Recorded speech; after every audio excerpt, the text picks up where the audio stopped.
Et coucou, on se retrouve pour un nouvel épisode de podcast qui va être la suite du précédent où je te racontais un petit peu mon retour à Bali et que tout ne s'est pas passé comme prévu. Et en fait, il y avait cette deuxième histoire que je voulais vous raconter, mais en fait, je me suis dit que c'était beaucoup plus approprié d'en faire un épisode de podcast à part entière parce que ça a été un peu l'événement qui a déclenché toute une suite de situations qui ont fait que ça a impacté toute ma vie, tout mon business et que rien ne s'est passé comme prévu. Donc encore une fois, si tu atterris sur ce podcast, je te recommande vivement d'aller écouter l'épisode 23 si tu ne l'as pas encore écouté parce que je t'explique un petit peu ce qui m'est arrivé en Thaïlande et je pense que tu comprendras mieux la suite de tout ce qui va s'enchaîner et tout ce que je vais raconter parce que c'est venu réactiver quelque chose de profondément ancré en moi qui, si je n'avais pas vécu ce trauma en amont, n'aurait pas eu d'incidence dans ma vie en fait. Donc grosso modo, là, on est, je pense, mi ou fin avril. Je venais d'arriver, donc de changer de logement. J'avais trouvé, voilà, un petit bungalow dans lequel je m'étais installée pour, celles et ceux qui me suivent sur Instagram, vous verrez de quoi je parle. Et c'était très bien, au départ, ça m'a vachement dépannée, mais c'est vrai qu'il y avait, je ressentais quand même un manque de confort et donc je me suis dit que j'allais investir parce que, j'ai très envie de me sentir à la maison où que j'aille. Donc j'ai fait mes petits achats, de un four, des guirlandes, lumineuses, des spots, enfin voilà, je l'ai un petit peu aménagé histoire de m'y sentir bien. Et justement, en faisant toutes ces commandes, il y a un jour où, je reçois, bah, une partie de ma commande qui n'est pas livrée au bungalow et je regarde un petit peu sur l'application où est-ce qu'il a été livré et je vois que c'est une rue parallèle à chez moi. Je me dis: «Bon, je vais pas les embêter, je vais y aller en scooter, ça me prend littéralement 2 minutes, j'ai juste à le récupérer, à rentrer chez moi et tout va bien se passer». Bon, l'histoire, c'est que ça s'est pas forcément passé comme prévu. Déjà, j'arrive, je mets un peu de temps à trouver l'endroit. C'était un petit peu des rues, biscornues, enfin, c'était assez étrange et donc je me retrouve, devant, je sais pas comment appeler ça, mais comme des petites villas indépendantes, un peu dans la jungle, la pampa et je vois qu'en fait, il y a pas de enfin, il y a pas moyen d'y accéder. Enfin, c'est-à-dire que j'aurais pu rentrer, mais je serais rentrée chez des gens. Enfin, ne sachant pas, s'il y avait des gens qui logeaient, je savais exactement dans quel endroit ils l'avaient livré, à quelle adresse, donc la villa numéro 4, mais j'allais pas rentrer comme ça, sachant que s'il y a des gens qui y vivent, ça craint, quand bien même à Bali, tout le monde s'en fout un peu de tout, et qu'il y a d'ailleurs des gens qui rentrent chez moi parfois à Uluwatu, dans ma villa, quand même, je me vois pas faire ça. Donc du coup, je me dis: «Bah, il y a pas de réception, je vais appeler le numéro, du lieu» et en fait, j'écris sur Instagram, la personne me répond en indonésien, donc bon, obligée d'utiliser, le translator, voilà, bref, donc ce sont des échanges qui sont un peu longs et qui partent un peu dans tous les sens parce que, on ne se comprend pas, en fait. Moi, je lui explique que j'ai déjà payé mon colis, que je veux juste le récupérer parce qu'il a été livré, chez lui, enfin du moins dans l'un des bains enfin dans l'une des résidences et que j'aimerais juste le récupérer et il me dit: «Oui, oui, je l'ai, tu peux le récupérer». Je suis là: «D'accord, bah, comment? Enfin, est-ce que quelqu'un peut me l'apporter? Je vais pas rentrer comme ça». Je lui explique la situation et tout ça et il me dit: «Oui, oui», il me dit 100 000. Bon, bah, je lui dis: «Non, en fait, c'est déjà payé, je vais pas repayer 100 000 en fait» et il me dit: «Bah, si, si, en fait, tu vas repayer, 100 000, donc 100 000 roupies, hein, on s'accorde». Donc c'est pas grand-chose, ça représente l'équivalent quoi de 6 €. Il me dit: «Tu payes 100 000 pour le récupérer». Beh, je suis là: «Mais non, en fait, je vais pas te payer 100 000 pour que tu me donnes mon colis qui a été livré chez toi par erreur, alors qu'il est déjà payé, en fait». Voilà, donc à l'indonésienne, hein, on essaie de gratter de l'argent où on peut, sur le dos des petits touristes, mais ça, c'est un lot, quotidien. Bon, soit, en soi, je me dis: «Ce colis, rien à faire, c'est pas grave, au pire, bah, je le récupère pas et voilà». Et en fait, je sais pas, il commence à m'appeler sur WhatsApp, donc bref, je réponds, mais on se comprend pas. Je lui dis: «Beh, moi, je parle français ou anglais et toi, tu parles que indonésien. Donc en fait, on peut pas avoir une conversation, monsieur, ce n'est pas possible, on ne se comprend pas». Donc au bout d'un moment, je sais pas, il continue de me parler, je raccroche et il faut savoir qu'il m'avait appelé avec la visio, en vidéo et en fait, j'avais mis, enfin, c'était le ciel, quoi. Il voyait pas ma tête, j'avais pas envie qu'il voie ma tête et donc bref, on continue encore des échanges et tout. C'est long, ça commence à me voilà, à me prendre le chou parce que je me dis: «C'est un truc qui est censé prendre 2 minutes, qui me prend un temps fou». J'ai pas envie de batailler et de galérer pour un colis dont, c'est pas que je me moque, mais voilà, au pire, c'est pas bien grave et en fait, il me rappelle et je fais pas gaffe, en fait, c'est encore en visio et donc il y a ma tête et là, je vois pas quoi attention, alors je vais essayer de pondérer mes propos pour ne pas me faire ban encore une fois. Le mec est en train de se toucher. Voilà, on va le faire simple. Vous imaginez très bien ce que je vois, je vais pas vous faire un dessin et là, je me dis: «Mais c'est une blague» et en fait, c'est comme si dans mon corps, il y a tout qui se coupe et d'un coup, je ressens une espèce de colère et rien que là, d'en parler, je replonge un peu dans l'énergie dans laquelle j'étais. C'est en mode, je suis sidérée, en même temps ultra en colère, j'ai envie de tout défoncer et en même temps, je sais pas, je suis bloquée. Bref, je raccroche direct, je suis là en mode: «Mais il est malade» et en fait, je commence à parler fort comme ça dans le quartier, à insulter, pour évacuer ma colère. Je suis là: «Mais c'est un grand fou», enfin bref, je vous passe un peu tous les détails parce que pareil, je j'employais pas ce genre de mots. Je me dis: «Mais c'est un taré celui-là, enfin, mais c'est quoi ce délire?» Et en fait, ça me gonfle, je reprends mon scoot, je me barre, mais limite en drift, super rapidement. Je suis là: «Mais ça va pas?» Et je me pose, je rentre au bungalow, bref, c'est l'après-midi, il faisait chaud, je reprends une douche et en fait, je me mets en pyjama et je me dis: «Bon, vas-y, ça me saoule, je vais démêler ma guirlande qui faisait 20 mètres et je vais l'installer, dans mon bungalow» et en fait, on avait rendez-vous avec les filles, avec mes amis pour aller au Sunset et en fait, je sais pas, il devait être 5 heures de l'après-midi à ce moment-là, il était temps de partir et l'une d'entre elles passe devant mon bungalow, elle me dit: «Mais qu'est-ce que tu fais?»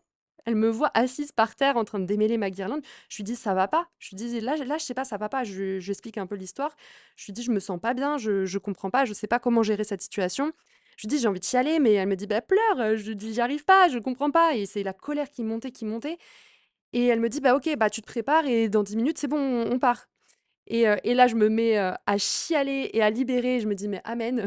Enfin, ça, c'est après, mais sur le coup, j'étais là, mais j'avais trop d'émotions à faire ressortir et en fait, c'est en comprenant, la situation avec le recul, donc bien plus tard, donc après on se prépare, on va au Sunset, je rentre, ça va mieux, j'ai moins cette tension en moi parce que je sentais que ça venait me chercher et je rentre, au bungalow et en fait, je comprends à quel point, en fait, cet événement n'est pas anodin et il est venu réactiver, mon trauma, en fait, ce que j'ai vécu en Thaïlande et je me dis: «Wow, OK, donc là, ma cocotte, toi qui pensais être guérie et revenir à Bali en mode, tout va bien, tu te prends une tarte dans la figure et bah, là, en fait, il va falloir, gérer et faire avec et c'est surtout, prendre conscience de ce qui se joue vraiment en toi et d'arrêter de fuir les choses et de te raconter une histoire, qui est, que tout va bien, en fait et que tu es guérie.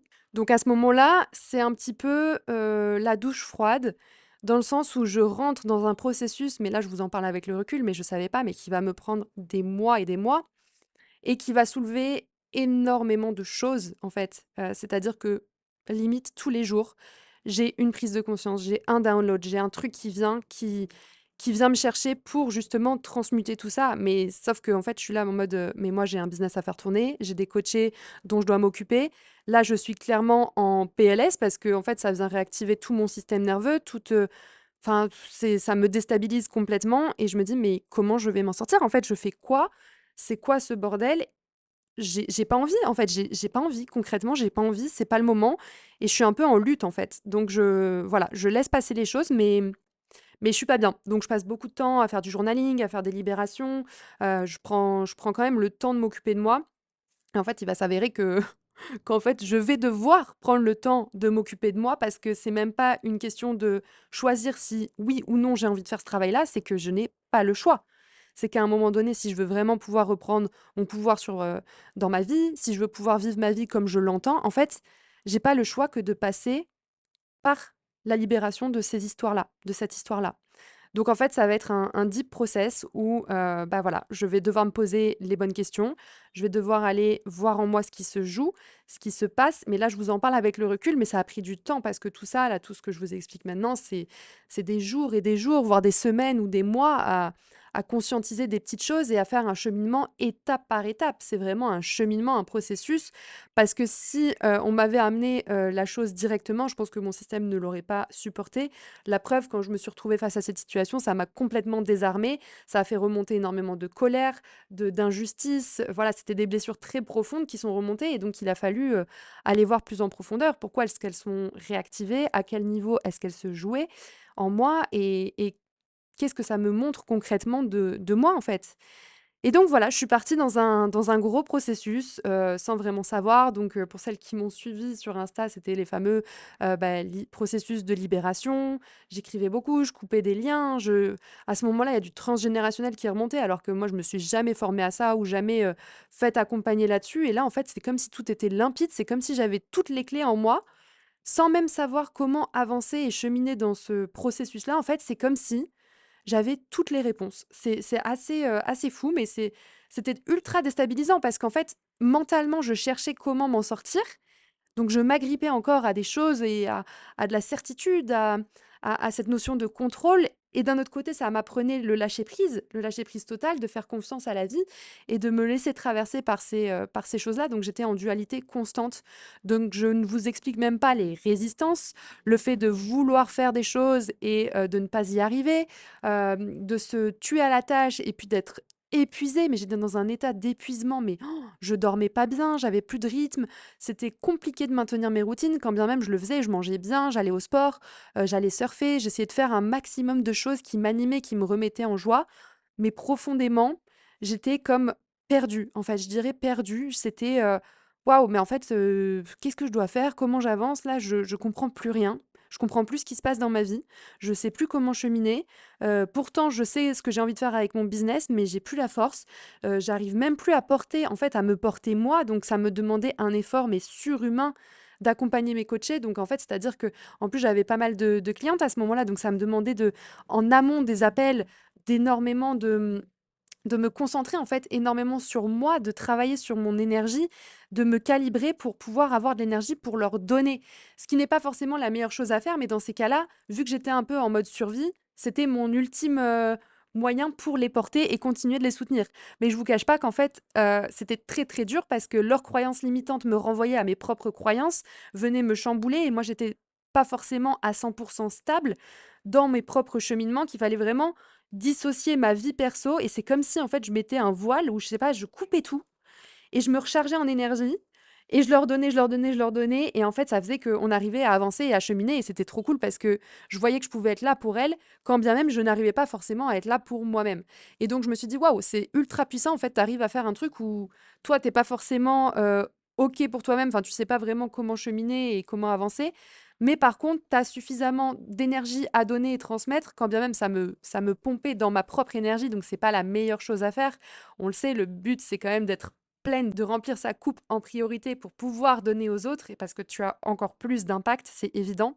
Mais quand tu es prise par les événements comme ça, en fait, c'est un peu l'instinct de survie de OK, qu'est-ce que je fais là maintenant? Et en fait, la meilleure solution que j'ai trouvée, c'est moi de me couper de moi-même pour pouvoir me calibrer sur une fréquence, pour pouvoir donner de l'énergie et pouvoir continuer de faire ce que j'avais à faire.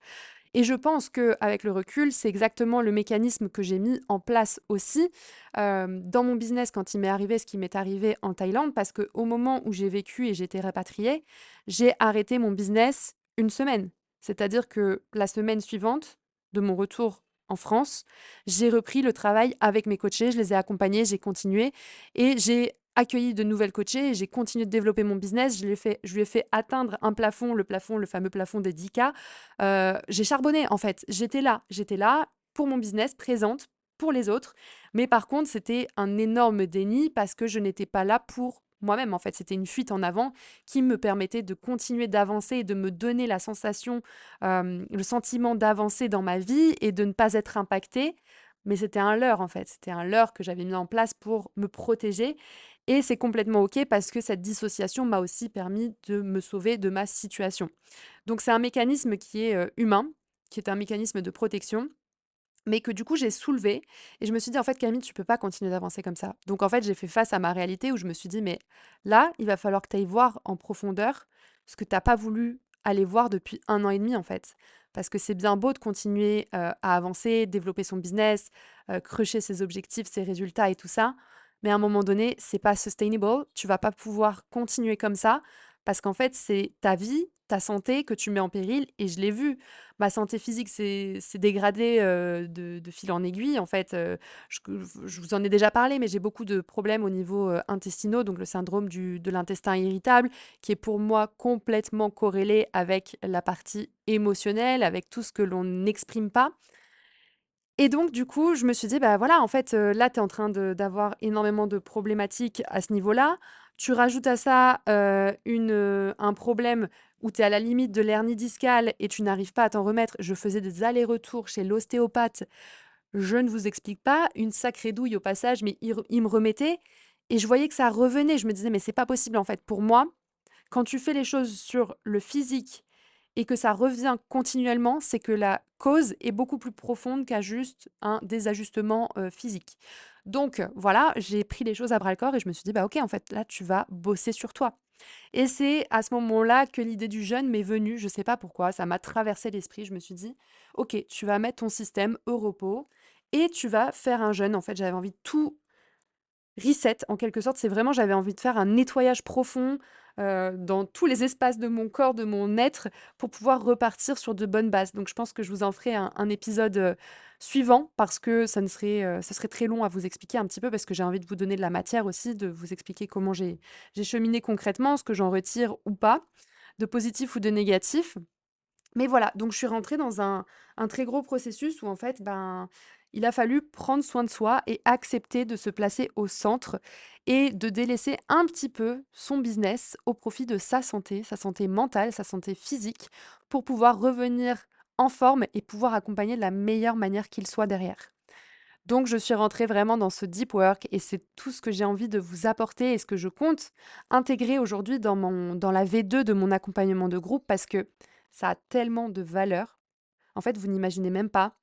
Mais toutes les choses, j'ai envie de tout vous déballer ici dans un seul et même podcast, mais c'est pas possible. Mais tout ce que j'ai touché du doigt, toutes les compréhensions, toutes les conscientisations, ça va bien au-delà de juste mettre en lumière des schémas avec le mental.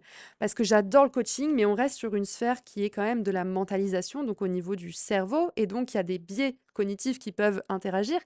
Là où aujourd'hui, en fait, j'ai été capable de toucher du doigt dans l'aspect énergétique et de casser cette barrière mentale et d'aller vraiment en profondeur dans l'énergétique, dans l'émotionnel, pour vivre des transformations, mais d'autant plus profondes, d'autant plus grandes, qui permettent de faire émerger de mon subconscient des choses à mon conscient qui sont facilement transmutables derrière et qui font qu'en fait je fais des sauts quantiques. Je vous jure que j'ai fait saut quantique sur saut quantique. J'étais là, mais c'est pas possible. Enfin, ça va s'arrêter quand? Parce qu'en fait, plus j'avançais, plus je touchais une profondeur, j'allais en profondeur et je touchais des choses qui étaient, mais j'étais là, mais c'est pas possible. Il faut que je descende jusqu'où en fait? C'est à quel moment ça va s'arrêter et je vais reprendre vie parce qu'en quelque sorte, pour moi, c'était compliqué de d'avancer dans ce cheminement-là parce que c'était perdre tous mes repères et j'étais désarçonnée en quelque sorte parce que je savais pas ce qui m'attendait derrière et donc c'était vraiment un énorme shift, mais ça a été juste la première expérience et je vous assure que des situations comme ça, j'en ai vécu plein, plein, plein, plein et ça touche toutes les sphères et ça, on peut rentrer un peu plus dans le perso, mais du coup, il s'est passé aussi un truc, justement avec une personne, un homme que j'ai rencontré et je trouvais qu'il y avait un super feeling. C'était juste une conversation comme ça, on avait, super bien matché et lui, très emballé à l'idée, «Viens, on va faire ça, on se prévoit un sunset la semaine prochaine, on fait ci, on fait ça». J'étais là: «Waouh, génial, vas-y». En plus, un homme qui prend les devants, qui prend les choses à bras-le-corps, il me réécrit le lendemain, enfin le surlendemain. Il me dit: «Est-ce que tu es toujours partante pour faire ci, pour faire ça?» J'étais là: «Bah oui, carrément, vas-y, on s'organise ça». Et en fait, ce qui s'est passé, ça m'est jamais arrivé de ma vie. J'étais là: «Mais c'est quoi ce délire?» Le mec a disparu. Il a disparu du jour au lendemain, c'est-à-dire qu'après il y avait plus de nouvelles. Mais en fait, je l'ai pas relancé non plus, j'ai pas cherché, voilà, mais j'étais là: «Mais comment en fait tu peux prévoir des choses et d'un coup disparaître dans la nature?» Je suis là: «Mais c'est très bizarre quand même en fait». Et donc ça a réveillé chez moi une part émotionnelle et bien évidemment une blessure qui est la blessure déjà c'est l'incompréhension et puis une part de rejet, donc c'est très personnel ce que je vous partage là, mais c'est pour que vous puissiez comprendre le cheminement en fait, comment j'en suis arrivée là et je me suis dit: «Waouh, en fait, ben, va falloir travailler sur l'amour de toi parce que là, tu attends que quelqu'un t'apporte quelque chose. En quelque sorte, c'était, bah, peut-être, un moment juste, waouh, trop cool, un moment vivant, mais OK, bah, est-ce que tu es capable de te l'apporter? Ou est-ce que tu es obligé d'attendre qu'il y ait une figure, une autorité masculine qui te propose de faire quelque chose pour le faire? Et en fait, ça a été constamment, mais je vous jure, mais toute ma vie a été comme ça, en fait. C'était chaque situation qui se présentait dans ma vie m'a menée à une prise de conscience et à agir différemment. Parce qu'elle est là la leçon en fait, c'est que cette personne en fait, c'était juste un figurant dans l'histoire. Il était juste là pour me montrer quelque chose que j'avais à travailler sur moi et donc du coup, enfin, j'ai totalement accepté la situation dans le sens où ça m'a pas affecté tant que ça. Au début, j'étais là en mode, «Ah OK, bah, c'est bizarre quand même, enfin, qu'est-ce que ça vient travailler chez moi?» Et j'ai vu mes garde-fous, ma protection, le déni. Au début, j'étais là: «Non, je voulais pas reconnaître» et puis après, en fait, la phase d'acceptation en mode: «Ah bah, ouais, en fait, il t'a ban, enfin, il t'a squeeze comme ça, il t'a jeté, paf, en un claquement de doigts». Bah, en fait, c'est quelle est la projection que tu as faite toi aussi par rapport à cette personne que tu ne connais pas, tu vois? Où il a proposé ça sur un coup de tête, ça se trouve, il avait un coup dans le nez ou je sais pas, il était, emballé à l'idée de faire ça et puis du coup, il s'est dit, je sais pas, le lendemain, il s'est réveillé en mode: «Ah bah non, en fait, j'ai pas du tout envie» ou alors: «Je suis pas du tout intéressé par cette fille». Enfin voilà, mais ça ne venait pas remettre en cause qui je suis, mes valeurs, hem, la personne que je suis, en fait. Et donc du coup, ça a été un cheminement où c'était, OK, bah, qu'est-ce que tu as à travailler? Qu'est-ce que tu as à comprendre de cette situation? Qu'est-ce que tu as à travailler sur toi? Qu'est-ce que ça vient, faire émerger comme émotion? Parce qu'il faut savoir que les émotions et moi, ça faisait, 1000 parce que en fait, j'ai toujours, depuis toute petite, refoulé mes émotions. C'est-à-dire que mes parents devaient me tirer les verres du nez pour savoir comment je me sentais étant petite et j'ai toujours dit: «Tout va bien». Donc c'est-à-dire que toute ma vie, j'ai dit: «Tout va bien», même quand ça allait pas. Même quand j'étais au fin fond, du gouffre, ça allait très bien. Donc voilà, c'est quand même quelque chose qui était à déconstruire et qui était extrêmement important parce que vivre sans ressentir ses émotions, ce n'est pas viable. Ce n'est absolument pas viable, je l'ai fait pendant des années et c'est la fameuse armure, la guerrière, la femme forte qui peut tout assumer, tout encaisser, qui peut tout faire. Mais en fait, non. Tu es tellement plus vulnérable en portant un masque de la femme forte qu'en étant vulnérable et vue dans ton authenticité et dans ta vulnérabilité, en vivant ton émotion, c'est être putain de forte que de vivre son émotion, de l'assumer et de la dire. De dire oui, là, je vais pas bien, je l'assume, je ressens X émotions, je me sens triste, je l'accueille, je la vis et j'avance en fait. Et tu es tellement plus forte en faisant ça qu'en luttant toi-même contre tes émotions et en te disant je suis forte, je peux tout encaisser, j'avance et en la gardant en toi, qui va faire que c'est une émotion réprimée, qui va commencer à se cristalliser dans ton corps, qui va créer des mots et tu arrives 15 ans plus tard ou 30 ans plus tard comme dans mon cas à te dire pourquoi j'ai si mal au ventre, pourquoi j'ai des gros problèmes d'alimentation, pourquoi est-ce que j'ai des allergies, pourquoi j'ai beaucoup d'intolérance, pourquoi j'ai des maux de dos. Bah, forcément, en fait, si ça fait 30 ans que tu, n'exprimes pas tes émotions, que tu ne t'autorises pas à pleurer, à les ressentir, à évacuer les choses, bah, ouais, en fait, tu es, dans un corps dysfonctionnel parce qu'à un moment donné, ton corps, il fait ressortir par tous les pores de ta peau ce que tu n'as pas su exprimer, en fait. Donc c'est aussi une thérapie personnelle que parce que souvent on se dit: «Oui, je dois faire des thérapies», mais déjà tu peux commencer par toi-même en fait, créer ta propre thérapie qui va être d'aller reconnaître en toi ce que tu n'as pas, voulu voir depuis des années. Donc quels sont les schémas de protection que tu as mis en place et venir mettre de la conscience dessus pour réaliser à quel point en fait parfois tu peux réagir de manière automatique sans réellement conscientiser ce qui se joue en toi et réprimer des choses. Donc déjà, venir les mettre en lumière chez toi, de voir ce qui se passe. Et ça passe pas par un travail de je dois faire du dev perso, je dois, parce que ça, c'est encore un truc, j'en ferai un podcast, mais il faut sortir de tout ça. C'est arrêter de chercher des problèmes. Parce que oui, on a tous des problèmes, on en aura toute notre vie. Mais à un moment donné, faire du dev perso, c'est aussi chercher des problèmes là où on n'en a pas. Donc c'est qu'est-ce qui, dans ton quotidien, vient te chercher, t'active, crée quelque chose chez toi que tu réprimes ou que tu continues d'avoir un comportement qui est en quelque sorte une fuite de quelque chose que tu n'as pas envie de voir. Bon, ben, quel est déjà, ça va être de mettre en lumière ce mécanisme-là. Quelle est la situation qui va te ramener à cette chose-là que tu n'as pas envie de voir? Une fois que tu l'as conscientisé, c'est OK. J'accepte qu'en fait, je suis comme ça. Qu'est-ce qui fait que je réagis comme ça, en fait? Ça va être commencer à te questionner et juste de quoi est-ce que j'ai besoin? Pourquoi est-ce que j'ai ce mécanisme-là en place? Qu'est-ce que ça évoque chez moi? Et donc, petit à petit, en fait, faire ta propre thérapie. Alors, je dis pas qu'il faut pas se faire accompagner. Il y a des moments où, bien sûr, on n'arrive pas à avoir la conscience nécessaire, on n'arrive pas à s'extraire des situations et à voir avec un œil nouveau ce qui se joue en nous. Donc, c'est là où servent les coachs, les thérapies, les psys, etc. C'est utile. Et moi-même, je fais appel à des personnes pour m'accompagner parce que parfois je suis dans mes propres angles morts et je répète des choses et des situations que je n'arrive pas à voir et donc je n'arrive pas à m'en extraire. Mais déjà, tu peux commencer toi-même par conscientiser, en fait, c'est revenir à la conscience, c'est OK.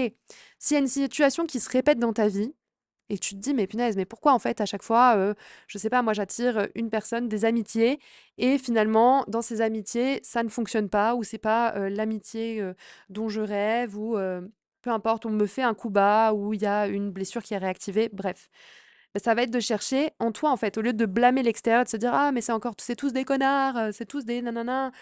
Non, OK, qu'est-ce qui fait que j'ai attiré encore cette situation? Qu'est-ce qui, en moi, crée un blocage énergétique ou fait que j'attire cette situation? Qu'est-ce que ça m'enseigne? Et en fait, tu viens remettre la vie comme dans sa posture d'enseignante et elle vient t'enseigner quelque chose que tu as à apprendre. Et en fait, ça a été tout mon cheminement ces derniers mois et ça a été tellement profond et tellement prégnant et prenant qu'en fait, j'avais même plus l'énergie de pouvoir construire quoi que ce soit parce que j'étais dans une phase de dépouillement et de déconstruction, mais de l'extrême. C'est que je vous jure que j'ai déconstruit 30 ans de ma vie et je suis pas encore arrivée au bout des choses. Mais il fallait, en fait, j'avais besoin de cet espace, de ce processus pour aller vraiment en profondeur, pour pouvoir un peu faire table rase et pouvoir repartir et revenir dans une énergie de OK, je peux repartir sur mon business. Et en fait, là, concrètement, ce qui s'est passé, c'est que j'ai failli planter un business à 10K par mois à cause d'un trauma non résolu. Et ce n'est pas qu'un trauma. C'est même toutes les choses que je ne suis pas allée voir dans ma vie, en fait, que j'ai pas voulu accepter ou que j'ai pas voulu regarder en face. Et il y a un enseignement qui est encore plus profond que je vous partagerai dans un autre épisode et qui a été une réalisation que j'ai eue il y a peu de temps et qui a tout chamboulé vraiment dans ma vie. Et c'était une discussion avec mon père qui m'a mis face à quelque chose d'extrêmement important. Et waouh, et je me suis dit, mais en fait, tu es en train de planter toute ta vie, tout un business que tu bâti juste parce que tu étais dans une sorte de refus ou de déni. Ouais, plus un déni des choses, de ce qui se passait, parce que tu refusais d'aller voir concrètement ce qui s'est passé en toi. Et c'est OK, et je l'ai accepté parce que c'était une sorte de protection, parce que mon système avait besoin d'être régulé pour pouvoir accepter cette situation et la voir telle qu'elle était réellement. Donc voilà, je pense que ce podcast est un petit peu long, mais il est riche d'enseignements, mais je vous invite vraiment pas à aller chercher ce qui ne va pas chez vous, parce que ça, c'est pas, je le recommande pas du tout parce qu'on trouvera toujours des choses et on va tomber dans un truc, dans un processus qui est, en fait, on a toute notre vie, on fera ce processus. Donc, on est là pour ça, pour grandir, pour évoluer, pour comprendre, pour conscientiser. Donc, c'est de ne pas se détacher du concret, du matériel, c'est continuer d'avancer. Moi, j'étais arrivée à un stade où tellement je ne pouvais plus avancer que j'avais pas le choix que de prendre ce temps-là pour faire ce travail-là sur moi. Mais justement, je tire la sonnette d'alarme pour vous dire, OK, n'attendez pas la limite, n'attendez pas d'atteindre le bord de la falaise pour faire ce travail-là, mais faites-le maintenant, tant qu'il est encore temps, en parallèle, parce qu'en fait, ça ne vous demande pas plus d'énergie, ça vous demande juste un peu plus de vulnérabilité et de conscience, mais ça vous demande seulement de prendre un petit temps par jour pour vous, pour aller voir ce qui se joue en vous. Et vous verrez que c'est un automatisme. Moi, maintenant, je cherche pas ce qui va pas dans ma vie, parce que je suis plutôt dans la gratitude où je cherche toujours ce qui va. Mais justement, c'était de faire venir, faire remonter: «Tiens, aujourd'hui, il s'est passé ça. OK. Ah tiens, mais qu'est-ce que ça m'enseigne là? OK, OK. Là, ouais, ouais, j'ai conscientisé ça» et en fait, poum! C'est tout, ça me prend 2 secondes, ça vient à ma conscience, j'ai compris ce qui se jouait et en fait, ce que j'ai conscientisé déjà, ça me permet de le changer et donc ça fait que la prochaine fois, je vais agir différemment et c'est là où, en fait, tu changes tout dans ta vie et que tu reprends ton pouvoir parce qu'en fait, tu changes les choses, tu as l'opportunité de pouvoir agir différemment et à partir du moment où tu passes à l'action et que tu agis différemment, tu es déjà en train de changer et de devenir une autre personne parce que tu prends des actions différentes. Donc c'est ce que je t'encourage à faire. C'est pas d'aller, te développer personnellement parce que c'est sans fin et que en fait ça t'aide pas à grand chose parce qu'en fait, tu vas juste rajouter des conditionnements, hein. Moi, j'étais une grande adepte, grande fan du dev perso, j'adorais. Je voulais être cette meilleure version de moi-même, je voulais m'améliorer continuellement, être la meilleure partout, me dire: «Ouais, en fait, je vais aller chercher encore plus, encore mieux, encore plus loin, toujours plus fort». Ouais, en fait, tu es juste en train de te perdre, te déconnecter complètement de toi, ma cocotte, à un moment donné. Juste reviens sur terre parce que, là, tu vas pas pouvoir continuer comme ça. Parce que tu es en train de déconstruire des conditionnements, mais pour en construire de plus beaux. Donc, non, c'est doesn't make sense. Donc en fait, faisons du dépouillement personnel et arrêtons de chercher et de courir derrière le «je veux être une meilleure personne». Vous êtes déjà parfait et parfaite tel que vous êtes. Donc juste, mettez un peu plus de conscience dans la personne que vous êtes, dans ce que vous voulez faire et accomplir, et regardez-vous en face tel que vous êtes. Juste ramenez de la conscience sur les choses que vous faites peut-être pour vous protéger, mettez-les en lumière et changez votre manière d'agir et ça changera toute votre vie, vraiment. Voilà, je vous laisserai là-dessus. Ce sont des clés qui sont ultra importantes. J'espère qu'elles vous aideront. Heu, je pense que je vais en partager pas mal sur, Insta. Il faut que je reprenne les publications. J'ai très envie de vous partager, mais voilà, je suis en process de me restructurer, de tout réorganiser. Donc je pense que je vous donnerai énormément de clés, des exercices concrets, applicables, courts à mettre en place chaque jour pour que vous puissiez cheminer et avancer, vous donner un maximum de valeur gratuite. Donc n'hésitez pas à vous abonner, à me retrouver sur mon compte Instagram.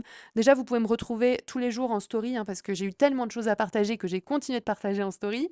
J'ai la tchatch, mais voilà, il était temps de reprendre les podcasts. Comme vous le voyez, ils sont assez longs.